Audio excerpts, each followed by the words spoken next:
Assalamualaikum warahmatullahi wabarakatuh.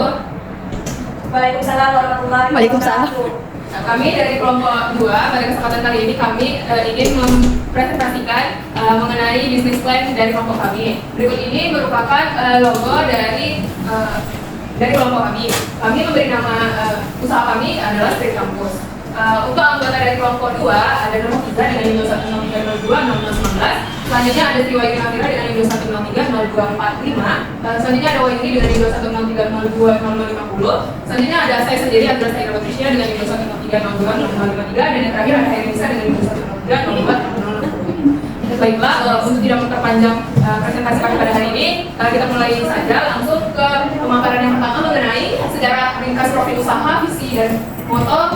Selanjutnya ada rencana jangka pendek dan menengah, dan selanjutnya ada profil produk. Untuk pembacaan materi yang pertama dibacakan oleh Sumayya Fira.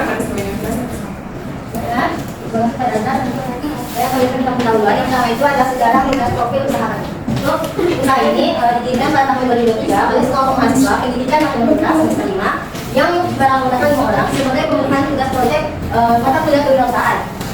Usaha ini juga sebagai pendorong bagi kami dari kebiasaan konsumtif menjadi seorang yang memiliki jiwa kewirausahaan, jiwa wirausahaan.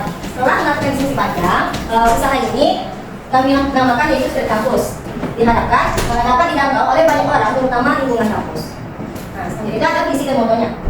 Visi dari Street Campus ini yaitu menjadi destinasi kuliner untuk penggemar jajanan, menginspirasi petualang kuliner dengan menyajikan berbagai jajanan dalam satu tempat, memberikan pelanggan kami pengalaman penjajahan rasa yang tak ingin. Moto dari Street Campus itu agar silaturahmi tidak terputus, mari jadi Street Campus. Nah, selanjutnya ada rencana jangka pendek dan menengah. Rencana jangka pendek kami itu yang pertama menghadirkan pada kegiatan bazar. Lalu yang kedua itu meningkatkan pemasaran. Itu kami akan meningkatkan upaya pemasaran kami dengan berfokus pada media sosial dengan membuka offline order. Rencana jangka menengahnya itu yang pertama kami akan menjalankan kerjasama dengan kemitraan. Lalu yang kedua itu ada sustainability, itu kami akan berfokus pada praktik berkelanjutan. Nah, selanjutnya itu ada produk-produknya. Itu ada makanan dan minuman yang akan kami jual. Yang akan jual yang pertama itu akan kami jual. Nah itu makanan itu ada cireng bumbu balado, lalu ada riso mayo, terus kerupuk kalau bumbu, dan terus kopi banana roll, dan terakhir ada tempe kasum. Nah, minumannya itu ada air mineral botolan, terus mango salto, teh obeng, dan yosu. Itu saja pemaparan saya kembali menggerakkan. Selanjutnya akan dipaparkan mengenai aspek produksi yang akan dibacakan oleh Hairisa. Baik, terima kasih. Di sini saya akan menjelaskan aspek produksi yang pertama itu bahan baku dan bahan pembantu. Nah, dari produk itu ada beberapa bahan baku dan bahan pembantunya dalam setiap produk. Pertama itu ada cireng bumbu balado seperti yang terlihat, ada tepung tapioka, bawang putih, dan bawang, dan ayam, kaldu ayam bubuk, air, garam, dan bubuk, periksa balado, minyak goreng. Nah, lalu ada samayo itu ada tepung terigu, tepung tapioka, serbuk garam, MSG, telur, minyak goreng, air, sebungkus mayo, setengah minyak goreng, lalu tepung roti. Selanjutnya ada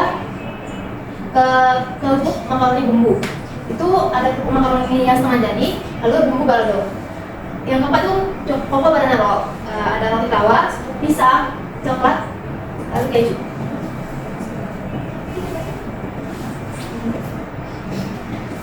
Lalu ada tempe katsu, ada mango sago, teh obeng juga terlihat di paparan, dan susu. Pembantunya tuh di cireng bumbu baladonya itu ada bumbu balado itu sendiri, lalu di mayo itu ada sosis beef, telur rebus, sama susu manis. Yang di bumbu makaroni bumbu itu minyak goreng, di kalau banyak kalau itu margarin sama makanan khas Padang. Dan penjelasan dari saya kembali. Baiklah, terima kasih kepada pemaparan materi yang kedua. Selanjutnya akan dijelaskan oleh pada Nurhafidza. Kepada Nurhafidza saya persilakan. Selanjutnya ada seragam penunjang, yang pertama ada kompor, spatula, masker, mangkok, wajan, pisau, sendok, garpu, dan sebagainya.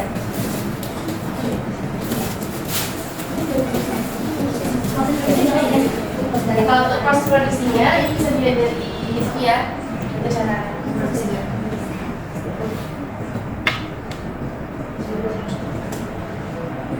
Yang berikutnya ada sumber daya manusia, tenaga produksi dan tenaga manajemennya. Pertama, tenaga produksi kami itu terdiri dari koki, pembeli bahan yang bertanggung jawab pada ketersediaan bahan dan produksi. Ada yang kedua, tenaga manajemennya itu pengelolaan bisnis secara keseluruhan, termasuk pemasaran, administrasi, dan pengadaan bahan baku.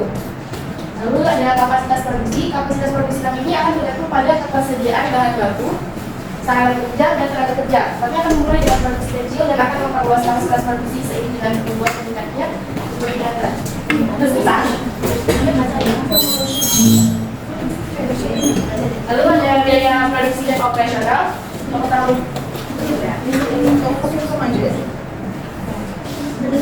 Tadi pemaparan saya sebenarnya.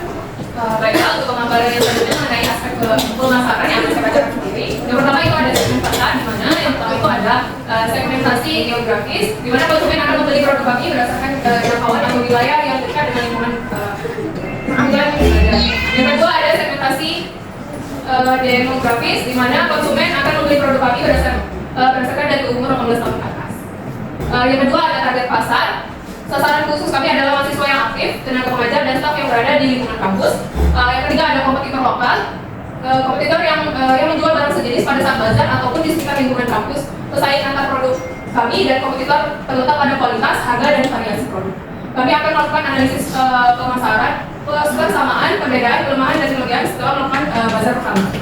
Yang selanjutnya ada positioning, penempatan produk kami sebagai cemilan atau makanan pendamping yang lezat, praktis, dan terjangkau untuk mahasiswa yang ingin menikmati cemilan. Yang selanjutnya ada rencana penjualan. Satu, kami akan berpartisipasi dalam acara kampus seperti bazar.